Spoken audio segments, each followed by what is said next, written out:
30 years ago, I watched Australian society change, and it changed forever. And it was because of a fake narrative by Pauline Hanson. She said we were being swamped by Asians in her maiden speech in Parliament. And at that time, I had been in Australia for well over 20 years. I grew up in Australia, and I consider Australia my home. Australia is my home. And there was some elements of racism always in the Australian community, but generally speaking, Australian society felt very natural to me. And I felt like I was an Australian until Pauline Hanson told me that I was a migrant. And at that time, she was attacking the Chinese community, and today she's attacking the Indian and the Muslim community. And 30 years ago, I watched this and I felt very helpless because I really wanted to fight back in some way without violence. But, we didn't have social media like we do now. And we were basically, we had MySpace and ICQ and stuff like that. And but today we have so many tools at our disposal. And I want to encourage those people to use I want to encourage everybody to use those tools so that we can fight back against this scourge of one nation. So Australia changed, in my opinion. Australia changed that day, and it's not just in my opinion, I'll prove it to you. In 1996, when Hanson got up and made that speech, and she divided the country between us and them. And she divided migrants. Now listen to this very carefully, because she divided migrants between those that came from countries where they have white skin and those countries where they come from, where they look different or they have dark skin. She divided the group of migrants. And you can talk to a migrant here today who comes from some white country, and they will act like they're Australian, and they will tell you to go home because you look different. And I said to a Polish woman the other day, I said, what is your problem with Muslims? And she's like, well, I think that all Muslims should get out of the country. And I said, well, where are you from? And she said, oh, I'm Polish. I already knew that from her name. And I said, well, were you born here or you just came here as a migrant? She said, oh, I came here as a migrant. I said, well, why don't you go then? You see? So there's this attitude amongst One Nation supporters that believes that if you're white, you have some kind of privilege in this country, and if you are not, then you don't. And that is the distinction that Pauline Hanson brought to this country.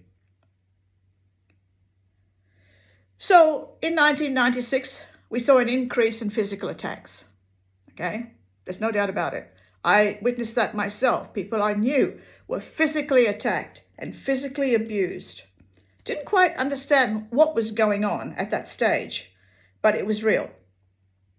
And I'm not making this stuff up. So the Australian Human Rights Commission, the AHRC, recorded that there was a rise in racial attacks in Australia when Pauline Hanson came on the scene. And the then Race Discrimination Commission noted, listen to this, in 1996, after Hanson made her speech, there was a change in the atmosphere in Australia, and it was unprecedented in the history of this country. That's saying something. And it's ironic that amongst all the organisation Hanson wants to get rid of, she actually wants to get rid of the Australian Human Rights Commission, and she stated that at the National Press Club earlier this month, and we are in 2026. So why would you want to get rid of an organisation that monitors and tracks racial discrimination unless you were a racist yourself?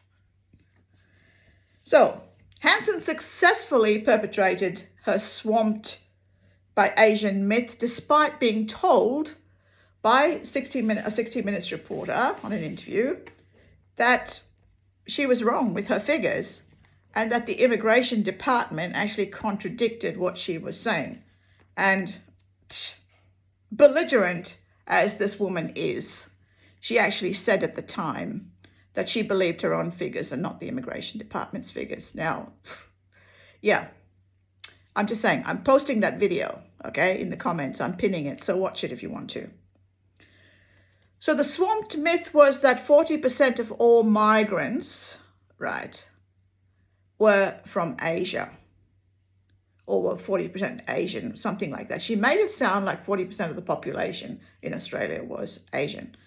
Of course, the Australian Bureau of Statistics, the ABS, figures show that at that particular time, there were more British and Irish migrants coming into the country. And listen to this, less than 5% of the Australian population, which was then, I think, around about 18,000, were actually Asian. And that is from all Asian countries across the board. Would you call that a swamp? I mean, really? I wouldn't. So let's take a closer look at Hanson's swamp, okay? Because she, keeps saying nowadays that, oh, well, she was right all along. And, and she was right with her predictions. What predictions? Well, I tell you what, if you can wake up in this country, which is the best country in the world, if you can wake up and you can see something wrong with it, there's not something wrong with this country, there's something wrong with you, and it's up here. And I believe Pauline Hanson's problems are up here. You can see it in her face.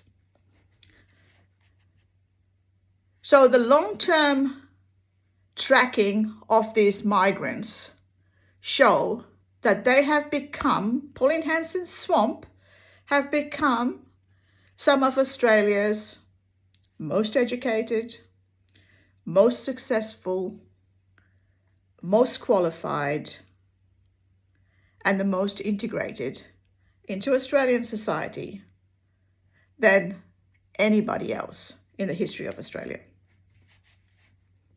The Scanlon Foundation Research Institute and the Australian National University, the ANU, both say that Pauline Hanson's swamp are better than the average Australian population. Better. Do you get it? Better.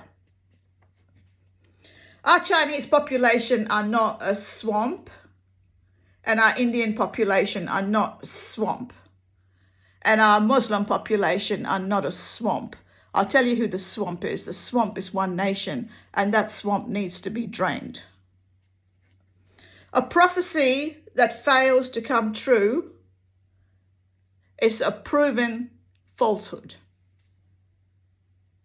And now Hanson says that she warned us about all these things and, and they all eventuated, which they didn't.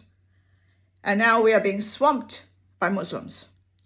And the recent data again shows what happened 30 years ago.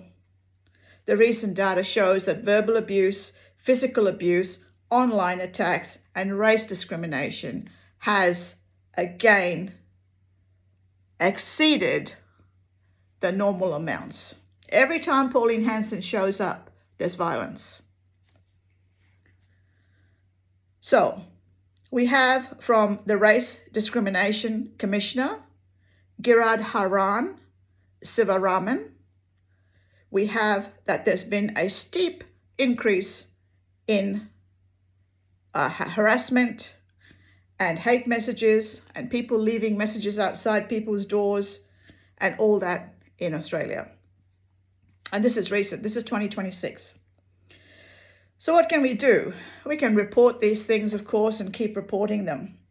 But we can also fight back, not physically, but we can fight back with getting information and transferring it to people and calling out the lies.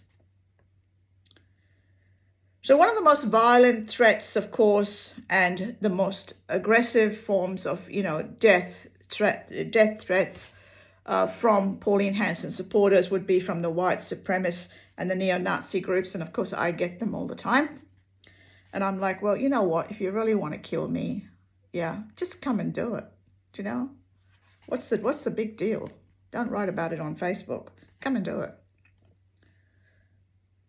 And of course, there's that investigation targeting the online One Nation Indonesian bots and all fake organizations, fake accounts, overseas actors that are targeting anyone and everyone that opposes Pauline Hanson with toxic messages of vile abuse. Wherever Hanson is, the white supremacists and the neo-Nazis are never too far away. And she has often spoken at rallies that, Thomas Sewell has spoken in. And she's also been followed recently by this, self-proclaimed neo-Nazi, Michael Nelson, who was screaming, "Hail Hanson, savior of the white people." And as he was being led away in a paddy wagon. He should have been in a straitjacket, really. What is the message that they are hearing from Pauline Hanson? I wonder. What is the message that they are getting from her that they reacted in 1996 and they are reacting again now? So what I've shared with you today is my history of my experience with the Hanson phenomenon in Australia. And for me, it's like deja vu. 30 years ago, I felt helpless. But today, I will not stand back and let Pauline Hanson control the narrative. We together control the narrative, and this is our country. And she stands up and says, "This is my country, this is my country. This is our country. And it's my country as much as what is yours. And don't you dare tell me otherwise." And we need to stand up, and we need to speak out, and we need to call her out on her lies. We are not victims of Hanson's brainless rhetoric. I associate Hanson with violence. I really do. I associate her with violence. I did 30 years ago, and I'm doing it again now. I associate her with violence, just like I associate Trump with violence. These are not people that bring countries together. These are not people that bring the world together. These are not people that bring communities together. These are the people that divide. And we need to be careful of them, and we need to watch out for them. So they promote hate. And hate must die. And racism must die. And prejudice must die. And humanity must live. So thank you for listening. Please like, comment, and share this video with your friends. And bless you. Thank you. Bye.